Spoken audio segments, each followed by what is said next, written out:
was wary of Smirnov's claims for years, to say the least, and yet somehow the GOP basically duped all of us into asserting all through 2023 that he was a highly trusted informant.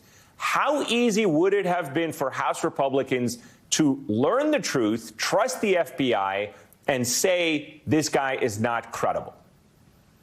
Yeah, were the Republicans in league or incompetent? It's one or the other. And here's the thing, there's a lot to dislike sort of at every link of the chain here. First of all, the FBI writes down lots of things that human informants and confidential informants say. That doesn't mean it is necessarily true. Yes, they record it in a Form 1023, but they write it down. It doesn't mean it's verified. It doesn't mean it's accurate. It doesn't mean it's reliable. Once they receive it, they have to go about the hard work of corroborating it or debunking it. And it sounds like the FBI never corroborated and indeed ultimately debunked this information. So why this debunked Russian disinformation would then be handed off to Republican members of Congress to be used as the basis to impeach an American president is mystifying, Eamon. And look,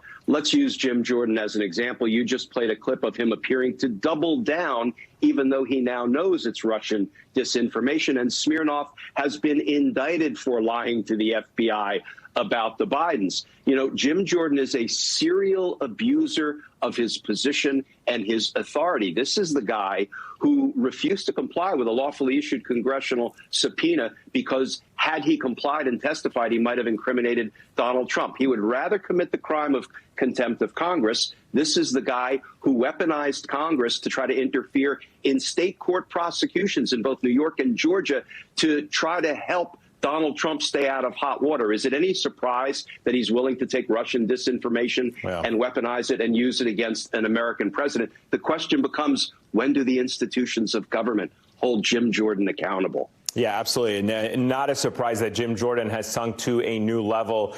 Fernand, do you see any legal basis for the House Republicans to continue this impeachment inquiry? None whatsoever. I mean, only the basis of trying to keep squeezing blood that doesn't exist out of a stone and a dog that won't bark or hunt. I mean, right now, the vodka and the caviar are being passed around freely inside the Kremlin. Vladimir Putin's greatest, success in his history was putting a witting or unwitting, and I think he was witting, Russian asset in the presidency in 2016. That's only been topped by his takeover of the Republican Party, or as Congressman Clyburn put it earlier on MSNBC Air, groupies of Putin. That is what is happening right now. They knew all along what was going on. This was not a good faith investigation.